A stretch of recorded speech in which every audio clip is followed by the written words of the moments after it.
Yeah. I love my HBCU.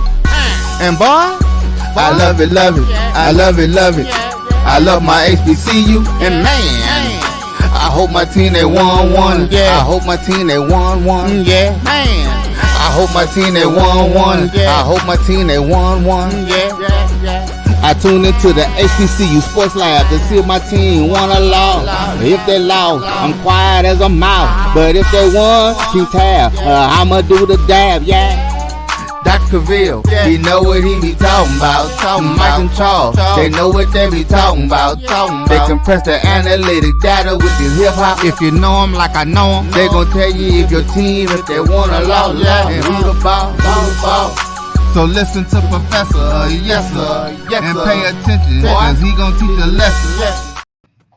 This is Dr. Cavil with Inside the HBCU Sports Lab with Mike Washington and Charles Bishop. Oops, not so fast. Mike is out on assignment, so we have none other than one of the biggest D2 gurus out there, not just in the HBCU space, but across the collegiate landscape. He follows all D2 programs and give you all the updates. And you can find all that information at d2football.com.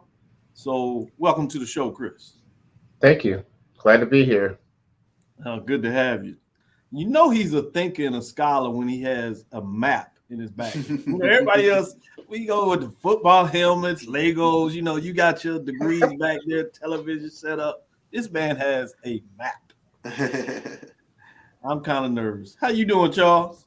I'm doing well, Doc. Doing well, but I guess doing about as well as I could be doing because we lost a musical icon yesterday. So, you know, man, it's been tough. We will absolutely be hearing his music this weekend for sure.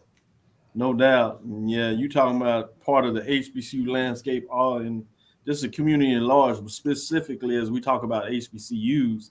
We have a feature, Chris, where we, as you know, we talk about HBCU bands, and one of the first shows that put out there a ranking for the bands. So part of that is the fact that they play the music, and part of the music they played well is that icon that you speak of. So let's do it a little different. Usually I come in with the welcome, but let's take a moment of silence. I'll let you announce it officially, Charles, since you brought it up, and then I'll do the welcome as we appropriately do. Well, undoubtedly we lost musical icon Frankie Beverly, the band Frankie Beverly and Mays yesterday. Tough blow for the HBCU culture because as we talked about, his music is so intricately woven into not just the culture of Black culture, but HBCU bandom. So definitely wanted to take time out and take a pause to remember the legacy that was Frankie Beverly of the group Frankie Beverly and Mays. Mays featured Frankie Beverly. Exactly. Chris, I know you focus more on the gridiron side, but any comments that you want to share, I'd be remiss if I didn't at least give you an opportunity to do that, if you would. Well, you know, when you have such a big, it's kind of a crazy week when, you know, you have some of the other losses that we've had already with James Earl Jones, and now you have Frankie Beverly passing as well. So, you know, definitely condolences. And I did enjoy the tweets out there about how, you know, we probably see a lot of tributes, you know, throughout the rest of the season on Frankie Beverly. So I'm definitely looking forward to that too. Great points that you share. So if we get into the intro, let's take this moment of silence.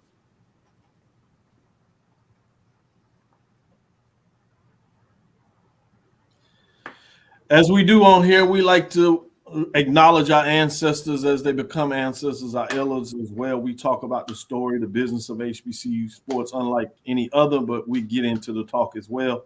Not just always providing a different perspective. So we hope our listeners, they seem to enjoy that as well.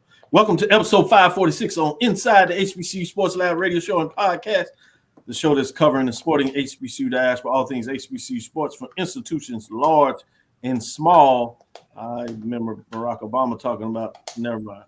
I'll leave that alone. From NAIA to the NCAA, we share insights and information on HBCU sports. And I say former President Barack Obama. Let me put the title on it. Respect due. HBCU sports culture, HBCU athletic aesthetics to facilitate the story of HBCU athletic programs and the business of HBCU sports. Simply put, Chris, Charles, we call it HBCU Sports Pedagogy.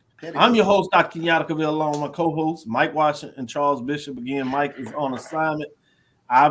He did not turn in a leave form, so he gets doc pay this time. We're going to make sure that the first rounds are on Mike.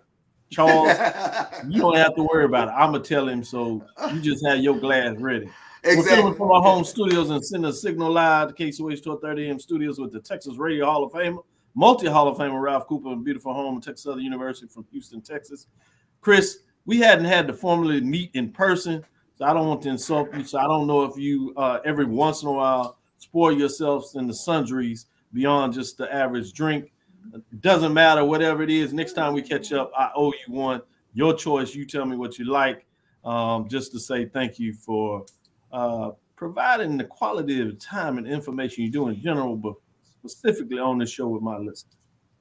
Yeah, I appreciate that. And most people that have been watching a couple of shows know I'm really big into wine. I've got a level 3 certification and that I did this summer as well. So it's a big hobby of mine. So definitely into wine these days. Yeah, I thought I'd put that out there a little bit. I didn't want to spoil it for the listeners, but I know it out there. That's my piece, because the one on assignment, he thinks he's a wine connoisseur. So I don't know if he had the test like you have. So now we can kind of push this to the side and say, watch out for your chair. You keep playing around, brother. We got you. So trust me, I got the next bottle of glass on myself, and we'll all toast appropriately. Hopefully it's after victory, as we say on the show. If not, you're going to have to be quiet today. The Inside HBCU Sports is sponsored by THD Agency LLC. THD Agency is a company that provides sporting and educational consulting data analytics. My friend Charles, what news is on your mind for today? Yeah, well, we talk about the business of HBCU sports, and I found this very interesting today. And this comes to us from HBCU Game Day, but Jackson State has introduced a new policy requiring media outlets to purchase credentials to record the Sonic Boom of the South during home games. According to the guidelines, media outlets looking to exclusively capture footage of the band or the visiting band must pay for proper access, with regular credentials costing $300. And for media outlets intended to stream the footage live, the fee rises to $500. And I was just curious, Doc, I wanted to kind of shoot that out there and kind of get your thoughts on this kind of, I've asked this question, especially last year at the Celebration Bowl with regards to the Band of the Year competition, but how do bands go about monetizing their content? And we see today, this is one of the things Jackson State is trying to do. I love it. It takes two things with the advent of media creators, content creators, as they like to call, above and beyond journalists. The influx of credential requests have went up. And for big games, ultimately, oftentimes, it's more for the band than covering the game. Well, unlike what Chris has with D2football.com, where there's a clear space where you provide that information, which you could see that from that perspective, clear media framework, right? And you allow those access because they're doing a service that works with that. On the content creator side, it's a little different. It's that new content, new area of media, as some people like to say, and oftentimes it's very monetized, but they do it in a way that you may not service directly what you traditionally see from journalism. So this is a mechanism of taking that new space, particularly for those content creators, of making them now pay for that content in such a way that the institutions are monetizing it. So I think it's very fascinating. It's going to be interesting to kind of see the back and forth and how it flows, how much negativity will come out there naturally because it's different. People are able to get in this information free. So you're going to have a lot of people to push back in terms of how they built the momentum for where it is now. But I think it is just simply put the American way with capitalism. And this is an opportunity to find a way to monetize that framework as they move forward. So I like it. I'm fascinated by the price point, $300 and $500, because I think undoubtedly it's going to thin out the number of content creators. But I guess my counter to it is the number of content creators. I think they can make an argument that they've added to the brand value of HBCU bands because they're consistently and constantly talking about bands from week to week to week to week. So possibly enhances the brand value to where you can, try to monetize your content. So I'm just curious about, the pull and plug. I think there's yeah. undoubtedly the fact that they have contributed mightily. That's the only way you get to a point where you think that you can ask for money monetization of it. So there's no doubt they're actually a product of their own success. Yeah. If you would. And again, that's the American way. There's so many things from a black culture, if you allow me to use that, African American, and that could be worldwide, where we are credit for doing things and somebody else has the business from a business platform to monetize it. We use the word that they're stealing from the culture, a cultural appropriation. Yeah. That's the same thing that you're talking about. Obviously, these are people mostly that are from the culture itself, but it doesn't mean. It's like the old days where you used to be able to print up T-shirts in the HBCU community and sell them as street vendors.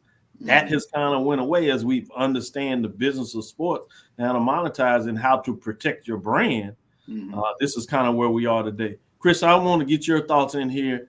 Great question, Charles. I'm glad you put it on the table, and we'll extend this for this first segment and really talk about the business, as you said, because I think it's worth it. I want to get Chris's thought, his perspective on this new venture that you see at Jackson State, and credit for them jumping out there to be the first at it. It's always tough to be first, but oftentimes when you get it right, you take advantage of it as well. Go ahead, Chris. Well, I look at this from a business background and economics, because I think one of the things that you just mentioned about the street vendors, and I remember those days, is a deterrent. If you're willing to, if you got that value, you can charge it.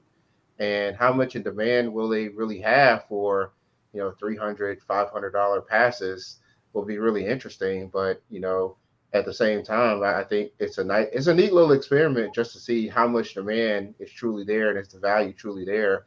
And then they'll get an opportunity next season to reset it if it doesn't work out. So that's the part that I'm really, really interested to see. And then if it is successful, I mean, it's not hard to see how that could spread to quite a few other schools. Exactly. So, I think the other thing that's going to be interesting, because you're going to have to police this now, right?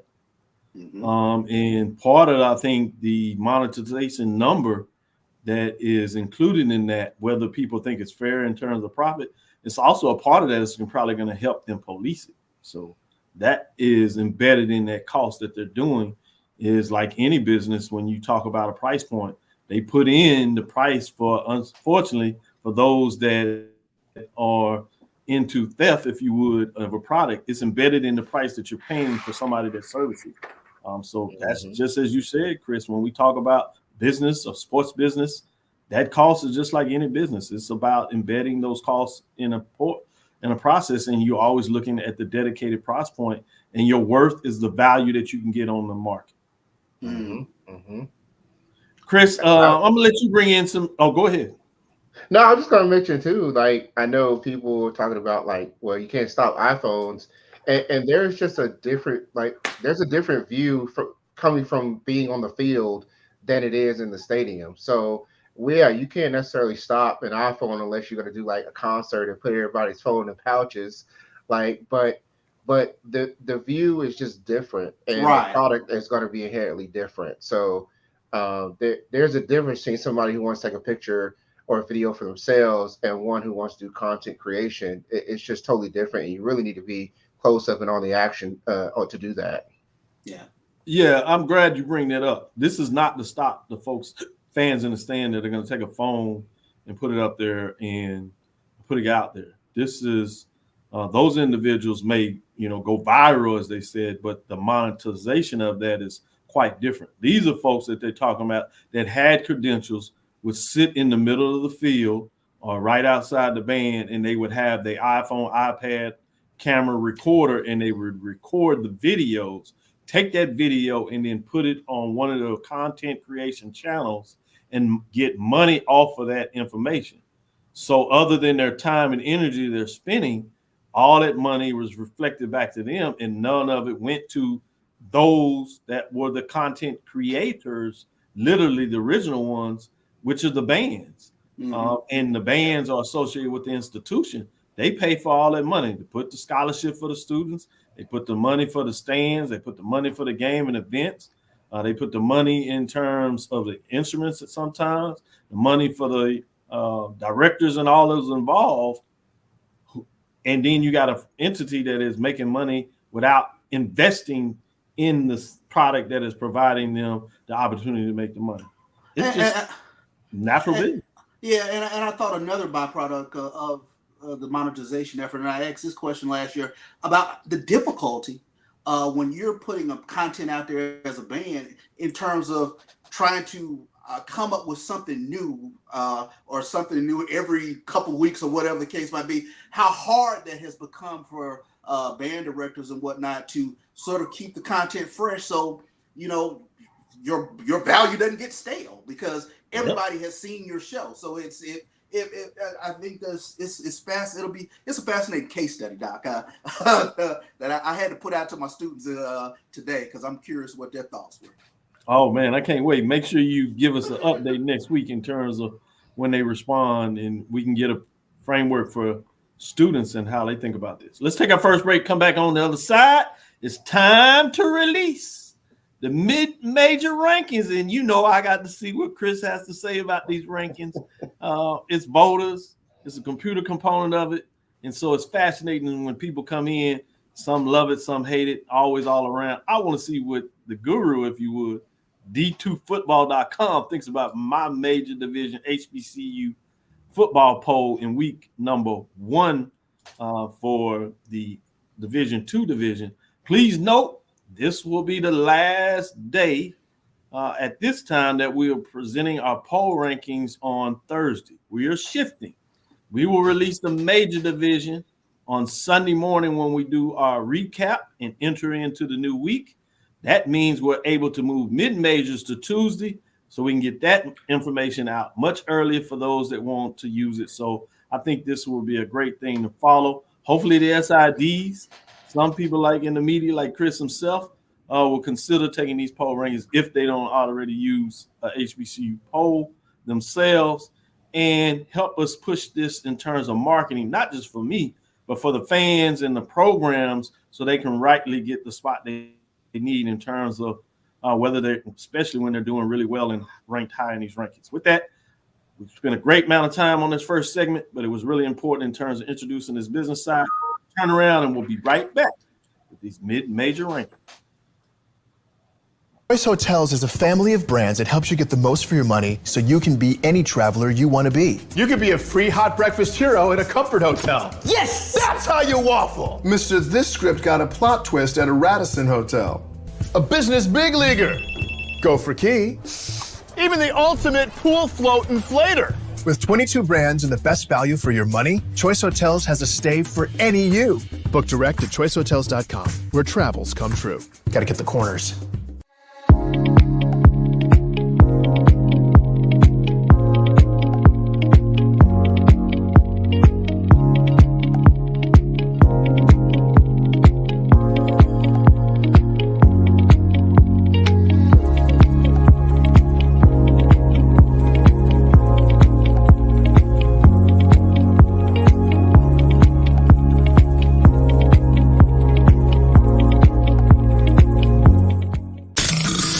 Human Voice has always connected audiences with experiences. Major brands all across America have trusted Kever's voice time and time again.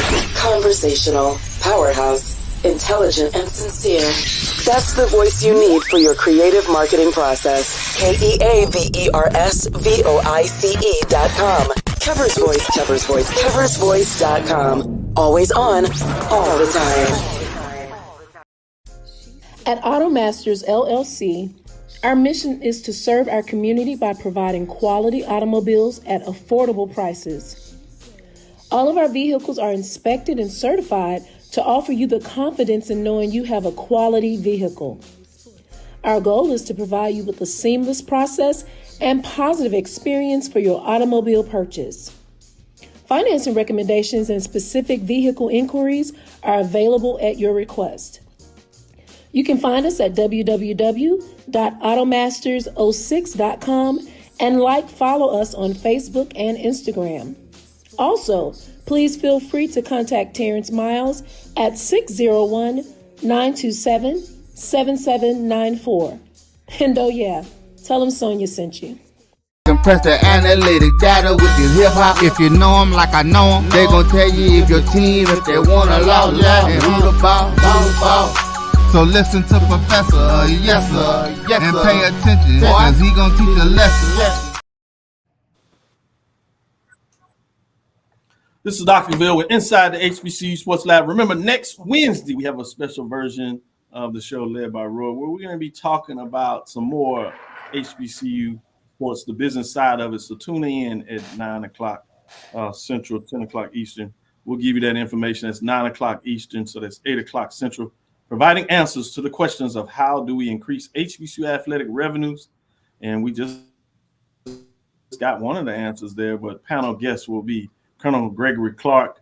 He's at Alabama State, formerly of FAMU and a FAMU alumni that's been on the advancement side of the house. Wheeler Brown, former SID, out as he continues to grow the business on that side. Robert Valls, former commissioner of the SIEC and SWAC, currently a AD as well.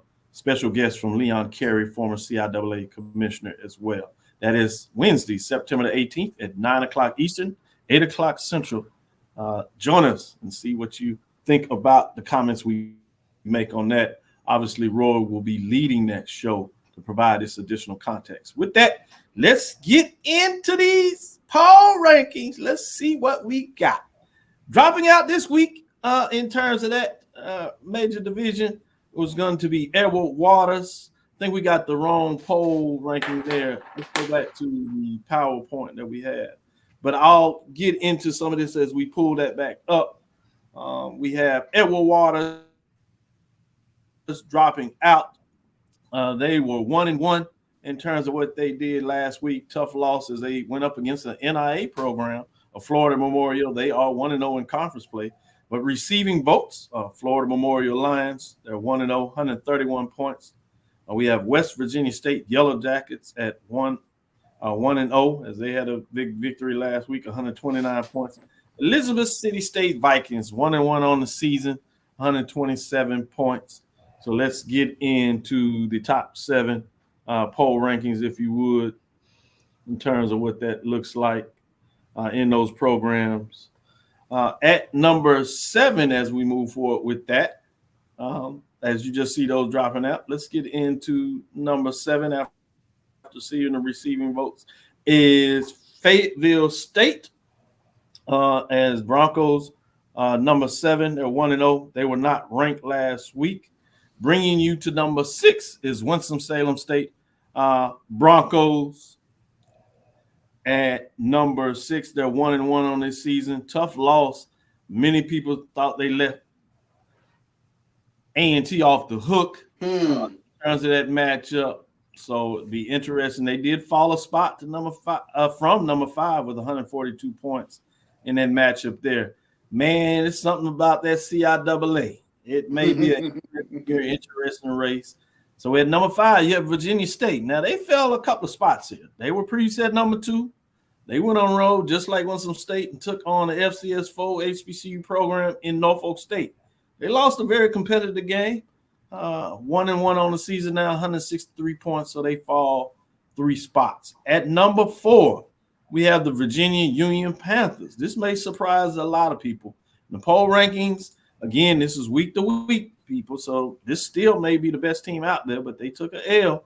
They went on the road. As you see, those last 3 teams all facing FCS HBCU programs. They were facing an old rival in Hampton, led early in that game in terms of that matchup, and were up by double digits. Then they allowed Hampton to score 3 straight touchdowns and win pretty comfortably. They still have 2 first-place votes, 165 points. At number 3, you have Shaw Bears, 2-0, 2 first-place votes. Probably surprising everybody. Some people will say, take a picture of this. We don't know how long they'll be ranked at number 3. But it is week 1. And I tell you, what you do at a certain point in the season is how we rank you. This is not a prediction in terms of how people will finish. We did that with the preseason ranking. We'll match that up at the end of the season and see how they did. But this is a week-to-week rankings, and it's based on one of the highest criteria is to win. It does take into credit whether you're on the road, whether you're at home, neutral site, strength of schedule, all those things are factored in. With people voting, one of the biggest things we have here is the fact whether you won or lost. And Shaw bears credit, went on the road and really got a big win, come from behind last seconds. The shock, probably many people in terms of particularly the All State Golden Rams fans, is they're still trying to figure out what took place. They're in at number 3 with 198 points. They move up 3 spots. As you see, number 1 is down, so we're going to find out who's the number 2 as well as the number 1. Let's go to number 2 first. Makes sense to some people. Clark Atlanta Panthers, 2-0. And 2-0 in conference. Nice start for them. 2 first-place votes, 201 points. Recently it's 3, so they ascend 1 point. Probably the largest jump I've seen in a while, and I'm quite surprised in some ways, I must admit. Johnson C. Smith Golden Bulls in terms of what they've done on the road the last couple of weeks. Making a major statement. We'll see what it means as the season continues. But they're 2-0. 3 first-place votes. You talk about Shaw being up as high as 3. I don't know when I've been able to see Johnson C. Smith Golden Bulls at the number 1 spot. It's been a while. I can't really recall. So I'm going to let the expert, Chris, tell me if this ever happens before I asked him what he thinks of the polls. But first place is Johnson C. Smith, 219 points, dropping all the way from 7 to number 1. Chris, before you get in and doing your thing about the poll, since you're a guest and you're shaking your head so rapidly, I'm going to ask Charles to wait patiently a little bit and let you do your damage. First, is Johnson Smith in any poll rankings that you ever seen? Have they been number 1?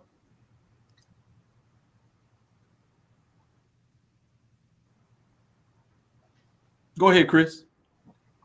I haven't ever seen them number 1. I mean, like just in general. Like, no.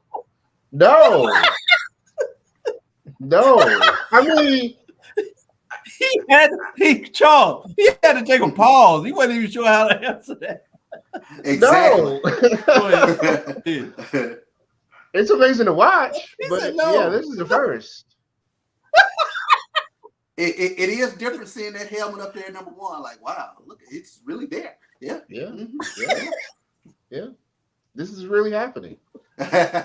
So what do you think about the poll rankings? Well, I mean, I think Johnson C. Smith is definitely worthy of the conversation for what they've been able to do first 2 games into the season.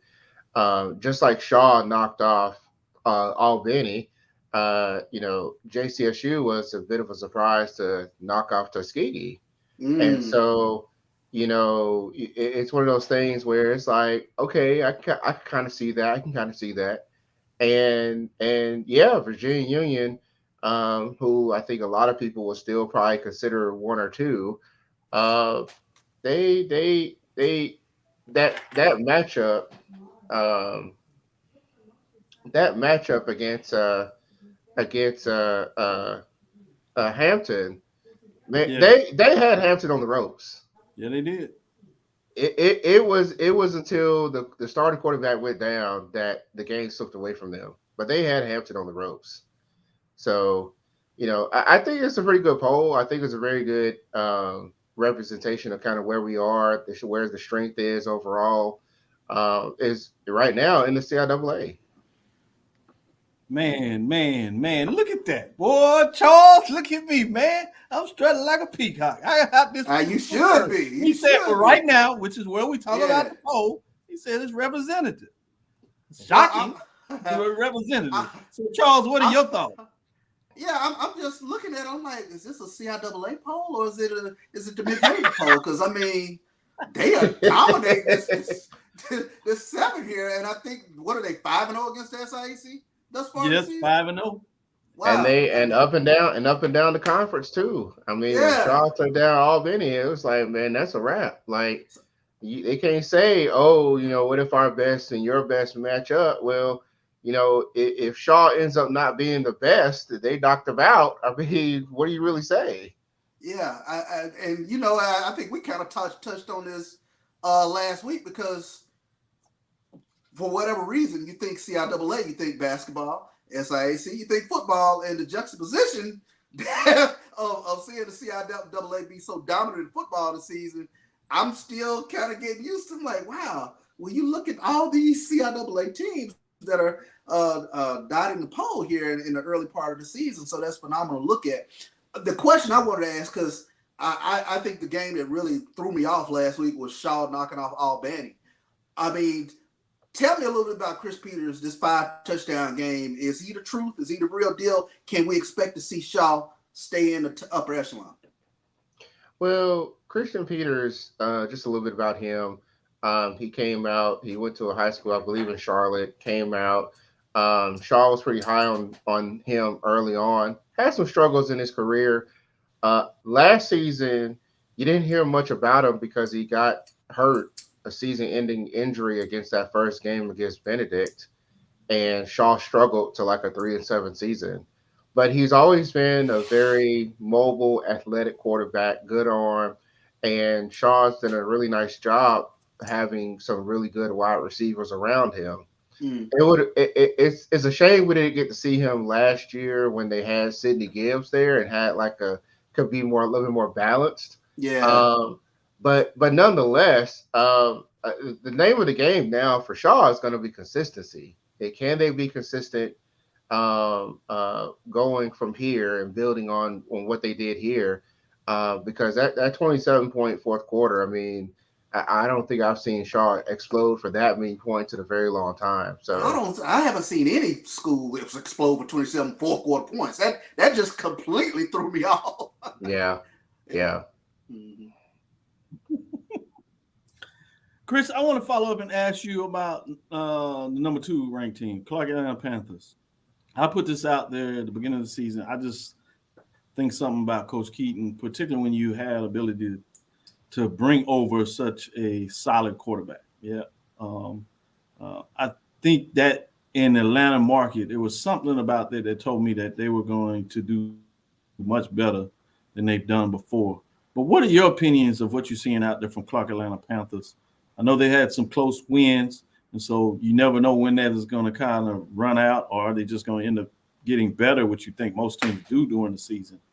But just in general, what are your thoughts in terms of this new makeup of what now many people are finding out about Clark Atlanta Panthers? I mean, I think it's very exciting. I think a lot of people did not really follow Allen, which is where Coach Keaton and David Wright and several of those other players came from. Allen was, very under the radar, have been building on things. And now they've shifted over to Clark, a team that was winless last year. But those in the HBCU world who know Teddy Keaton is to know that he builds up programs. Every stop he's built up a program. And it just feels like he's on an accelerated schedule right now with that building. I think he tried to throw us off the center of the trail before the season started, but people kind of knew better. And I think you kind of saw David Wright come back down to earth a little bit after Fort Valley. But they still found a way to persevere, and that's what good teams do.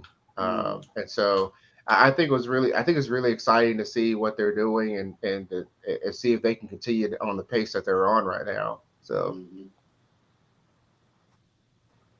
good stuff. Let's take our next break. We'll come back on the other side and we'll talk about some key matchups. We'll focus on the Division II matchups, but we'll throw in a couple of key matchups that focus on Division II versus FCS. And then we'll let Charles chime in on some of the big matchups he likes as we get in that last segment across the board at the FCS level as well. Stick with us. We'll be right back after our second break.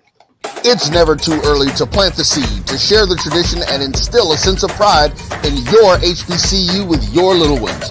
HBCU Pride and Joy Children's Boutique helps you share your school spirit with a wide selection of adorable kids apparel and accessories officially licensed from your favorite HBCU. Visit HBCUPrideJoy.com and follow us on all social media at HBCU Pride Joy on Facebook and Twitter. Supermarket sushi, really? No. Wait, Troy, you work here? I'm never not working. Like Head & Shoulders Scalp Shield technology, up to 100% dandruff protection, even between washes. Never not working, huh? Oh, Troy, you're such a good teacher. Yeah, I know. Never not working. Never not working. Never ever not working. Are you serious? Never not working. Dandruff protection that's never not working. Head & Shoulders Scalp Shield technology. Hey, grab me one too.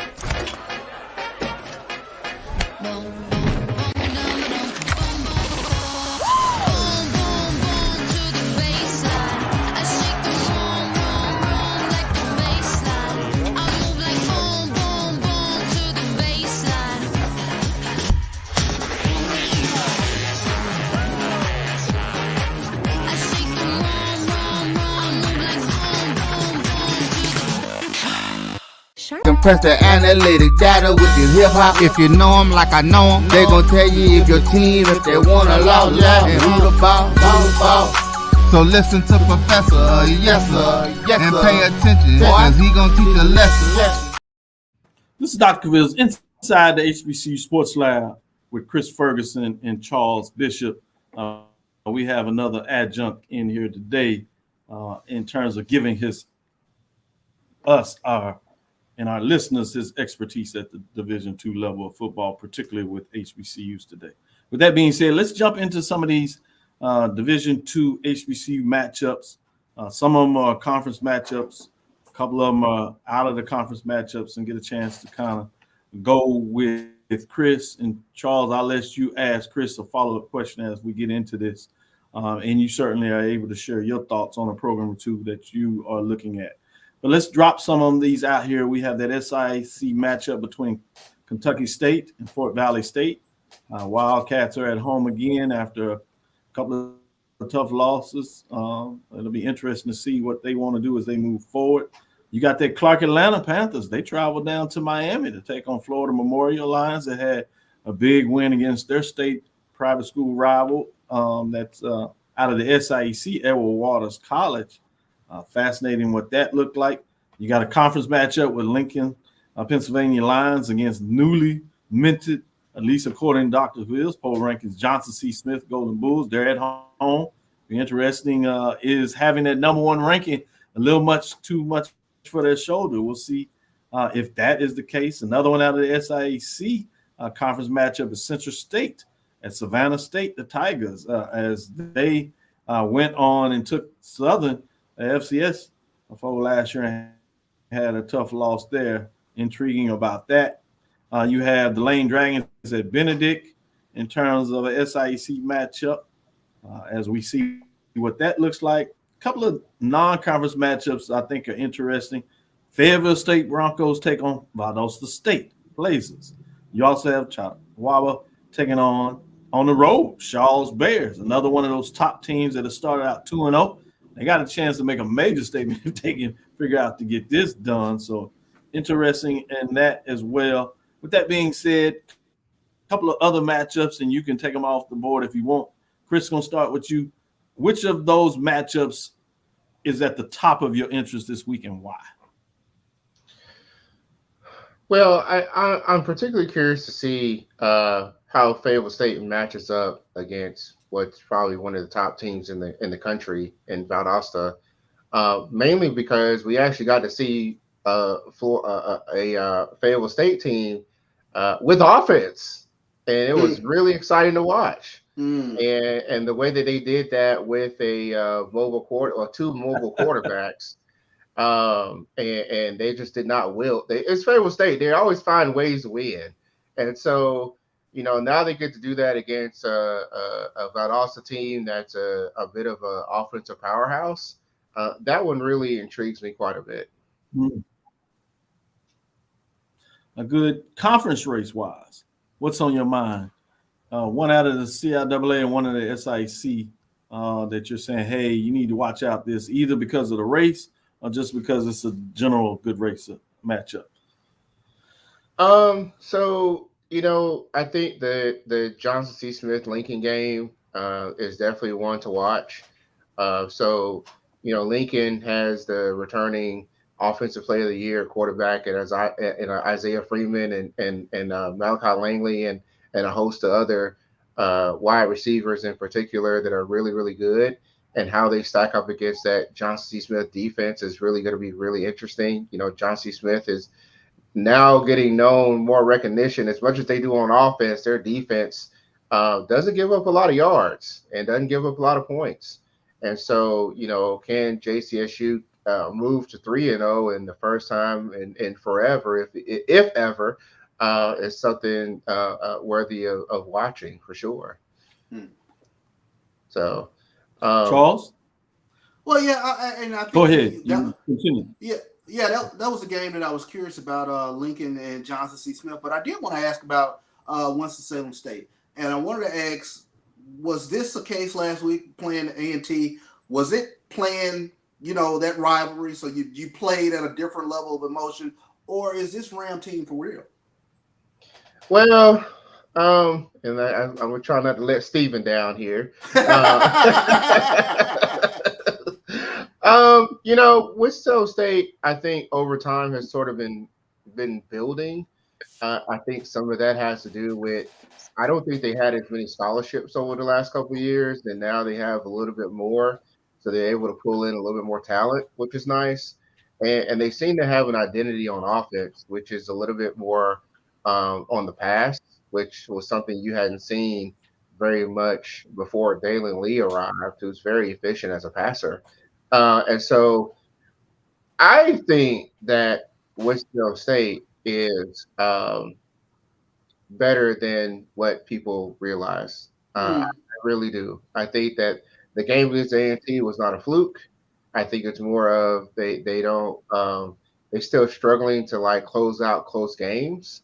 But I don't think that was playing up to their the talent. I think A&T quite honestly played down to Winston State. Charles, I'm gonna ask you this: what game is on your mind that piques your interest at the D2 level, that keeps you saying, "Hey, we need to keep our eyes on this," and why? I'm curious as to whether Clark Atlanta, if they can keep the momentum going. They go down to Miami this weekend, and you mentioned a little bit of an off game for David Wright this past game, but they were able to pull it out. But I'm just curious, when you take it on the road, what Clark Atlanta team will we see this weekend? So that's one that has piqued my curiosity. Trap game. Yeah. That's. Would you say trap game, but I wouldn't. Trap game. Yeah, it certainly is. That's why I think it's unique if we can get these poll rankings out there. I think it sets up for some momentum. And I wonder, obviously, coaches do not focus on this, but players were, and particularly if it was out there. Because essentially this would be a 2 versus 8 matchup. And think about how that creates a whole different context of a game of people's interest when you say, hey, the newly ranked number 2 team is on the road at number 8. Now you're talking a matchup really where number 8 is saying, hey, we get a chance to knock off number 2 in terms of these rankings for HBCU superiority. Obviously it's this poll, but any poll that SIDs decide to kind of link to their institution, think about how you can put that and market it. And now you have still the heightened sense of pride for Florida Memorial to knock it off, but you change the idea of this being a trap game, right? Because now you get a reason to focus your players, not so much that you're number 2, but the fact that you're finna go take on number 8, and they're going to be ready for you. That's why I think you see a difference at the Power 4 levels when we talk a little bit sliding back into the business framework of how do you create a program or revenue driving mechanisms to create the interest that drives those numbers, whether it's about the band matchups, as we see the release of the HBCU National Band Championship coming out today. Those kind of things are fascinating when you look at it. Chris, any thoughts on that framework? Well, yeah, I think that when you're looking at it from that lens of 2 versus 8, it's definitely.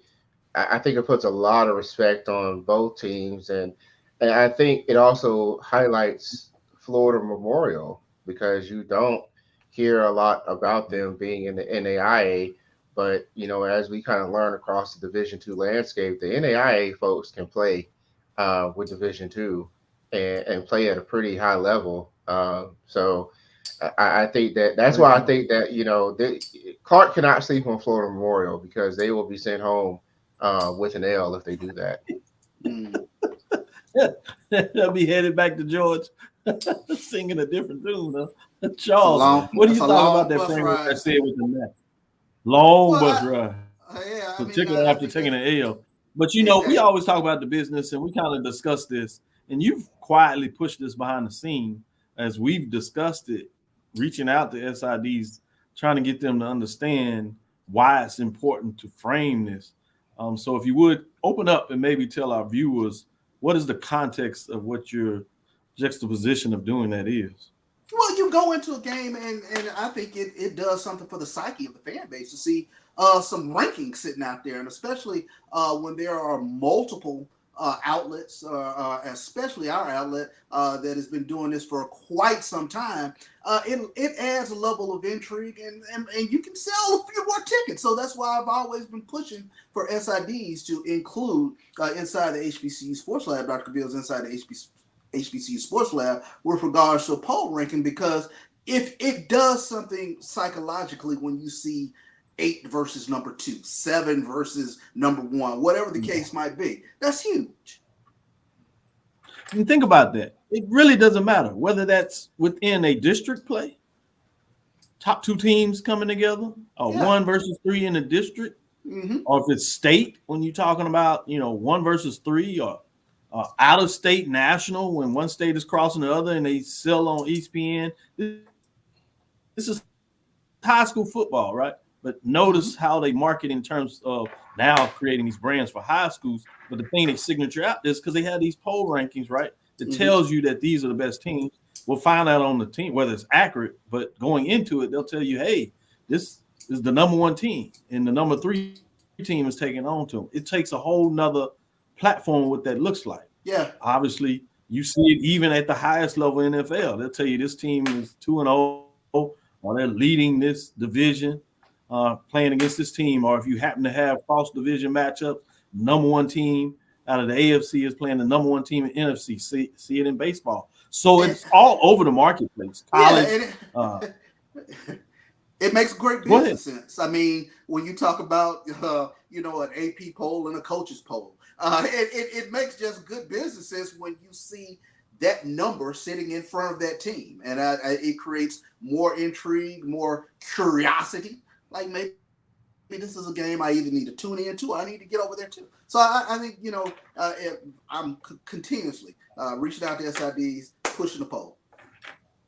Yeah, thank you for that. And Chris, thank you for providing an outside perspective of saying, hey, both on your early conversation with D2s in terms of understanding the band, but then showing another framework where the business side of this is really important.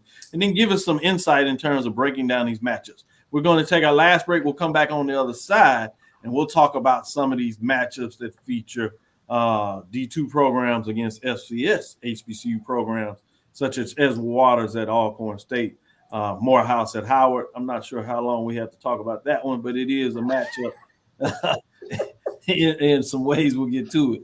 And then we'll get into some rivalry and classic matchups at the Fs, and we'll let Chris show his capability to go outside of the D2 framework and what he knows about the FCS. He's not just cornered by that market. Don't get fooled. He knows all these sports, and he can give you information on all sides. So we're going to let him show out a little bit and show how talented he is. So we'll be right back after this last break. We'll come back to the other side and talk about a couple of more key matchups that you should consider this weekend. It should be intriguing as you have week number 2 at the major division level and week number 1 at the mid-major level.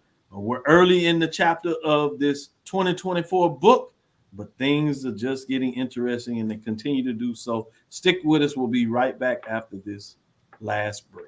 If you think all pads are exactly the same, fake again.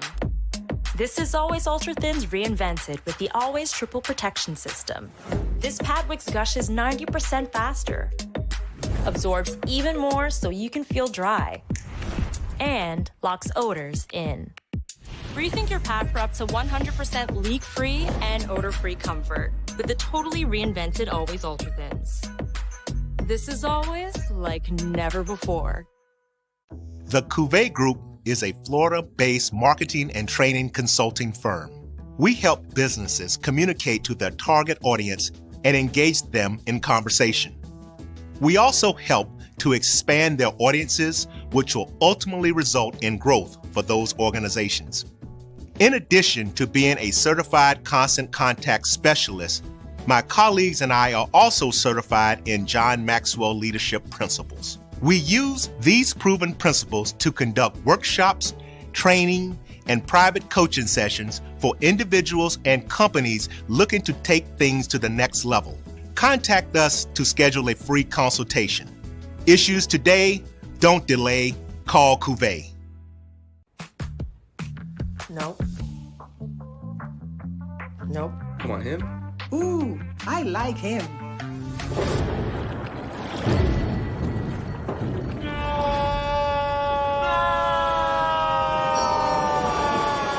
Quick, the quicker picker-upper. Bounty picks up messes quicker, and each sheet is 2 times more absorbent, so you can use less. He's an 8. He's a 9. Bounty, the quicker picker-upper. This is Brian Fulford. AD Drew and I are co-hosts of the BCSN Sports Wrap. We talk about all things related to HBCU athletics. From the games, teams, coaches, and fan interest stories, we cover it all. You can find our shows on Facebook at BCSN Sports Wrap, YouTube at MyJBN Online, and everywhere you listen to podcasts like Anchor, Spotify, Google, and Apple Podcasts. You can also find the show on the Jericho Broadcast Network's app. Make sure to download. We look forward to you joining the conversation and being a part of the show. Compress the analytic data with your hip hop. If you know them like I know them, they gon' tell you if your team, if they wanna lose, and who the ball. So listen to Professor, yes sir, and pay attention, cause he gon' teach a lesson. This is Dr. Will with Inside the HBCU Sports Lab with Mike Washington, Charles Bishop. Mike is out on assignment, so we have none other than Chris Ferguson to bring us his framework of what he gets done. That's Chris Ferguson of D2football.com. Make sure you go check out his website.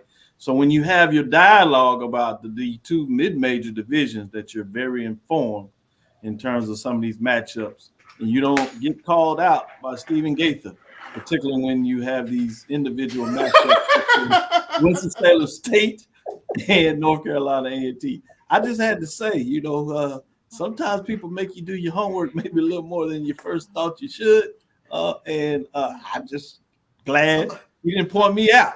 See, I got the best. Exactly. I got the best seat in the house. I get to sit as the host and ask you all questions. So I don't get blamed. I just other than they say, why you didn't answer that question? Because I didn't feel like it. Anyway, with that being said, I'm going to go back to you, Charles, in terms of your thoughts. What are some matchups that keep you focused? Again, we'll start on these D2 HBCU matchups. There are only 2. So we can go back and you can spin it however you like. Morehouse at Howard in New York, Ever Waters and Alcorn.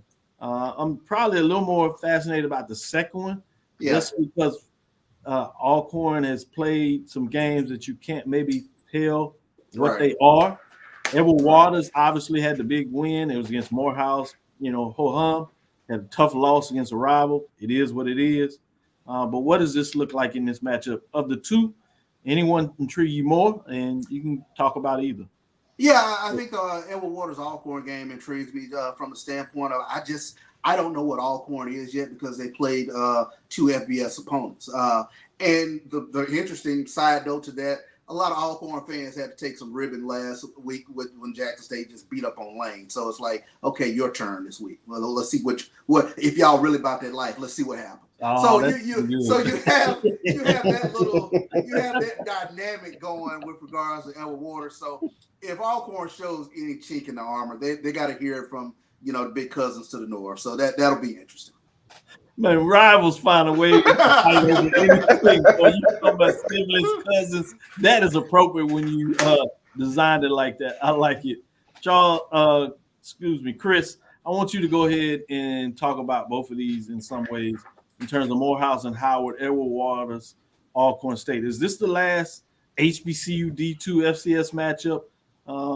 There hasn't been a successful win by HBCU D2 against the FCS this year, which probably last week was wild because you had 8 of them, and you went in that game thinking there were maybe 3 upwards to 5 that could really flip people, and you end up with the goose egg, which is a challenge and based on what happened last year. If these are the last 2, it could be fascinating. You might not see a win this year by a D2 HBCU FCS program, which would be intriguing in many ways. What are your thoughts on these matchups in that comment as well? There is one more that's later this season. There's Lincoln taking on Morgan. It's like a couple weeks from now. But I forgot we at the end of the season in the SWAC, you had a Turkey Day Classic, which was good one. Great, thank you. But nonetheless, I don't see a win this week. I mean, shoot, Morehouse is they're just getting on the field. That's about it. I mean, I was glad to see them score a few more points, but man, no. Now you're going against Howard? No, absolutely not. Although I was a little disappointed by Howard, the fact that they took last second heroics just to get past Mercyhurst. Are you serious? You know, that shouldn't have happened against a team transitioning to the FCS. That doesn't look very good a couple of years from now if they play it again. It's very sobering. And just like you mentioned about Alcorn, I mean, Edward Waters, I think they're kind of rebuilding now after what they had. They peaked last season, I think, and so I don't expect much out of that game either. Yeah, I don't think it'll be as bad as Lane Jackson State. I don't think it'll be that bad, but still. Yeah. At least with Howard and Morehouse, you know the day parties are going to be off the chain up there in New York. So you got that. Man. Oh, y'all tough. Let's transition to some of these non-conference matchups between HBCU FCS programs and what I refer to as historically white colleges. You have Wagner at Delaware State. So Delaware State has a home game. Interesting feat. They got their first win against the FCS program 2 weeks ago as they had a week off. Can they sustain that momentum? Alabama State got one of those FCS wins over D2 in the HBCU world last weekend, and now they take over Sanford, another program in Alabama at the FCS level. Sanford comes in at 0-2. So intriguing there. Mississippi Valley State held their own to surprise some folks against Lamar. They made a very competitive contest. They are on the road at an 0-2 Murray State. What does that mean in terms of them being 0-2 themselves? And then probably the one that kind of fascinated me in terms of these type of matchups is Grambling on the road at Texas A&M Commerce, another program that has transitioned a couple of more years compared to Mercyhurst, but still they're transitioning to full FCS D1 status. And it's a team that Prairie View plays on the schedule later in the year, and they playing for homecoming. So I have a couple of eyes on that. Any of those matchups, Chris, that has your interest at the FCS level? Well, the D2 guys always joke about how they feel like I've been to like every school on the planet. So now we're talking about school number 3 that I've attended or attending, and that's Commerce. I'm really intrigued by that game because Commerce actually has a pretty good defense. And, you know, they've been on the road. They went to San Diego State, played them tough in the first half. And I expect you know, Grambling's really going to have to dig deep to find some offense against Commerce. I feel like don't be fooled by that Tuskegee game. Don't be fooled. So I think Commerce's offense will be better than what Tuskegee brought. Yeah, Tuskegee trying to figure things out still. So on offense. So that one really intrigues me as an alum, but also just because I really want to see.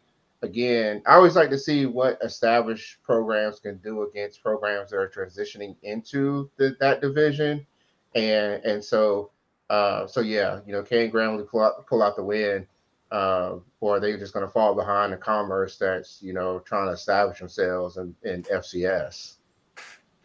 Great point, Charles. What are your thoughts on any of the matchups?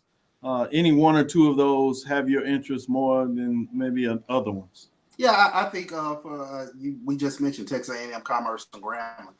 That's one that I'm curious about. And like you said, when you have a program that's transitioning up, if you will, and an established branded program like Grambling, Grambling needs to get that W. That's one that I need to see a better game, if you will, from Miles Crowley.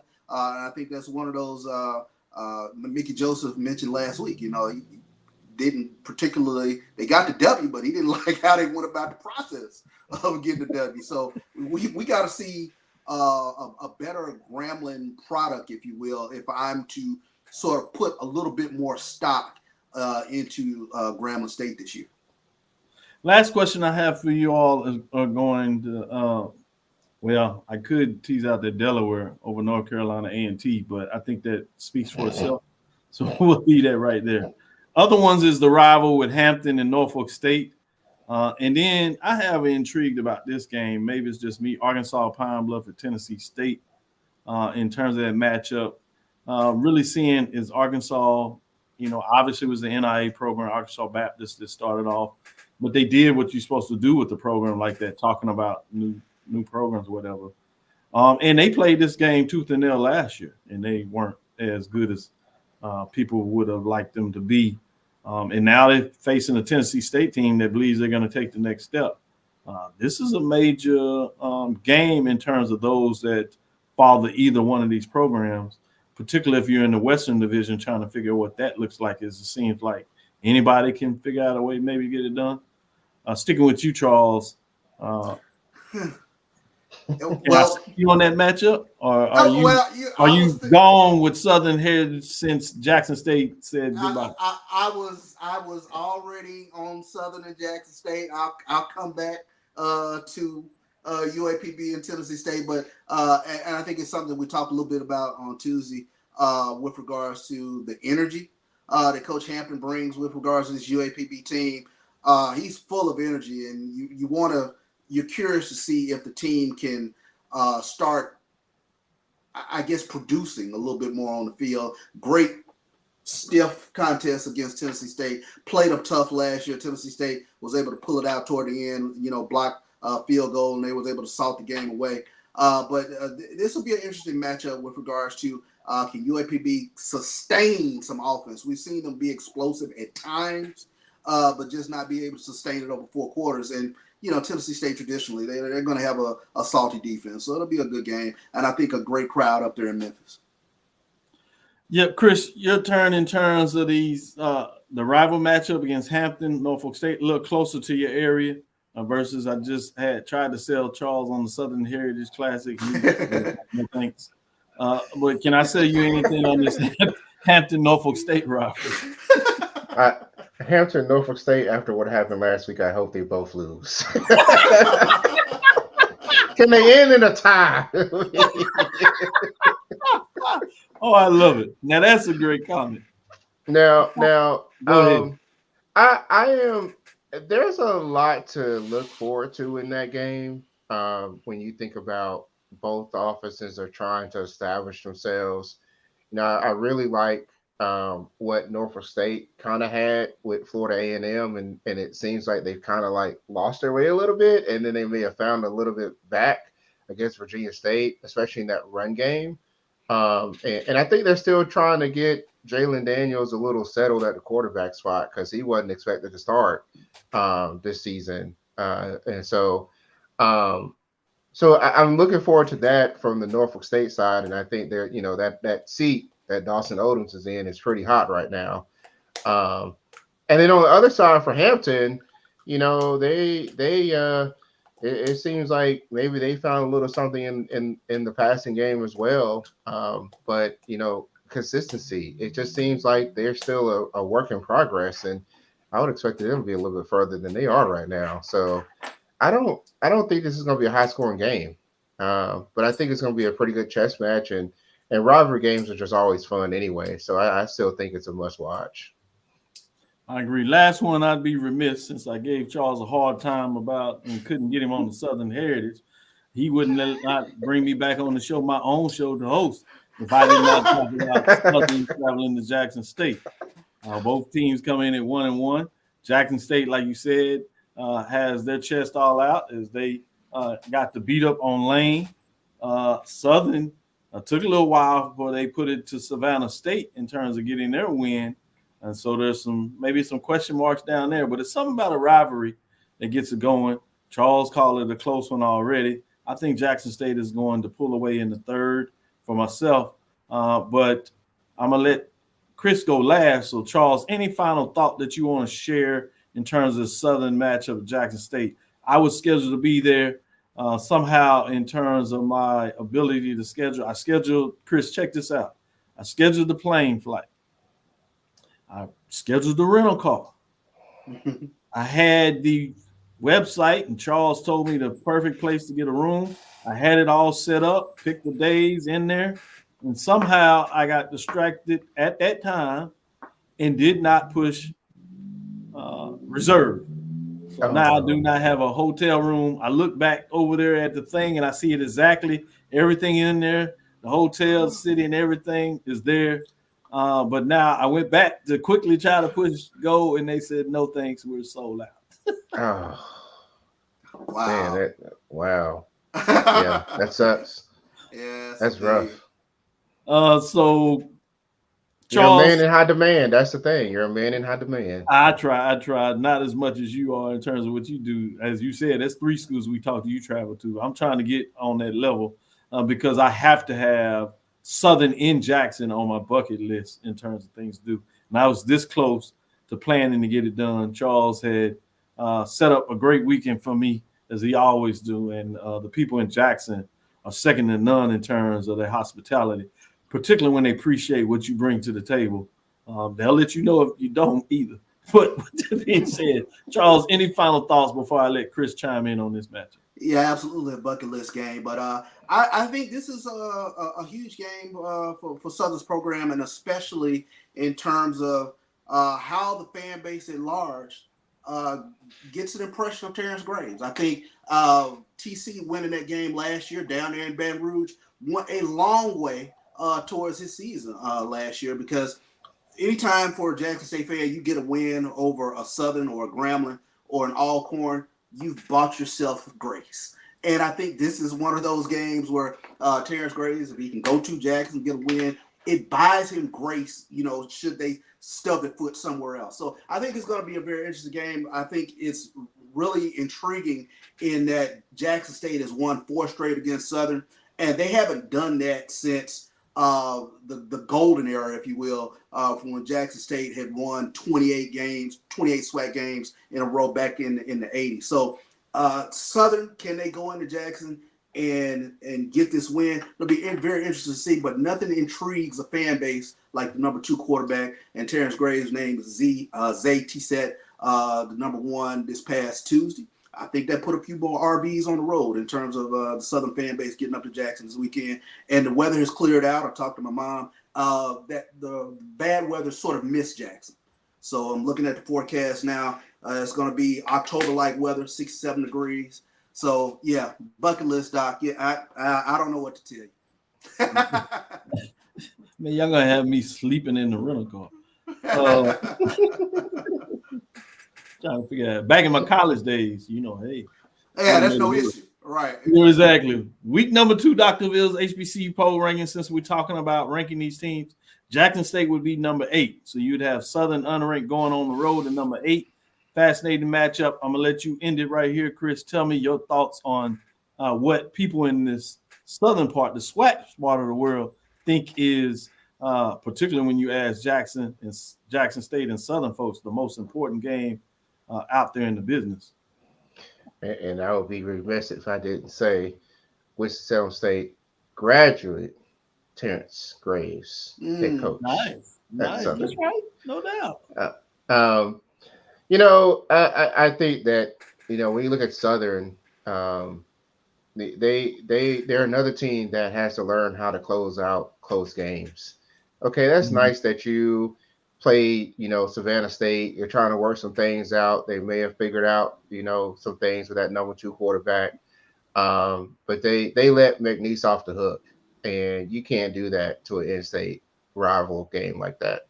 And now you go get to Jackson State in Jackson, and Jackson State seems to be kind of clicking on quite a few cylinders there. Ooh, that's a tough one. So yeah, I like Jackson State in this game. I really do. I think Southern still got some ways to go, but I mean, rivalry games, you never know. Something could happen. You never know. And Doc, I always throw the caveat out there. It's affectionately called Boombox Classic. Shout out to Gerard Howard, who named this. It's not a real classic.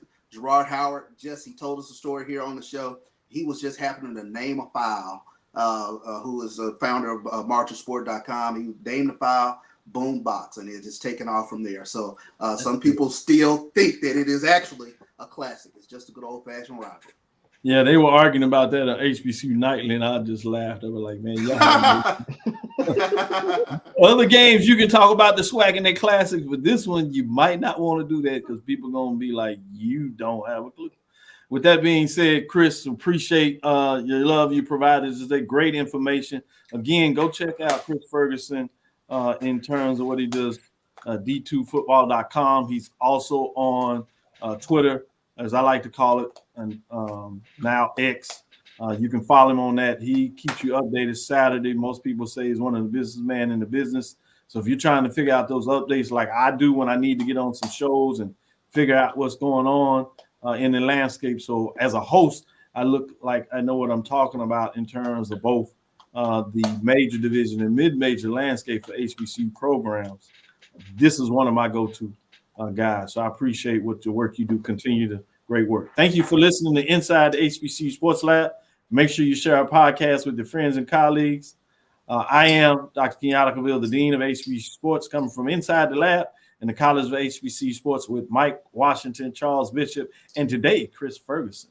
Again, we want to thank you for listening to Dr. Cavill's Inside the HBCU Sports Lab with Mike Washington, Charles Bishop, every Tuesday and Thursday at 6 o'clock and Sunday at 9 a.m. Central Standard Time.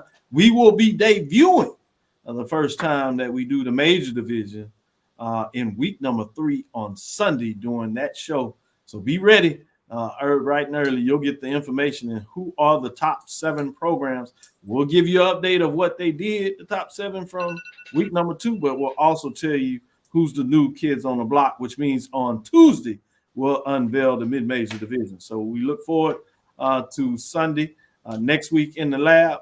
Follow me, Dr. Kenyatta Cavil, on Twitter, DrKenyattacavil. That's Twitter, Facebook, and Instagram. Inside the HBC Sports Lab 1 on Twitter, now known as X. Inside the HBC Sports Lab on YouTube and Facebook. Dream big. Continue to move forward. We will talk with you soon. Charles? Of course. Chris? He did such a great show and he forgot the lecture part. Where's Roy to save him? Charles? Lecture. Dismiss.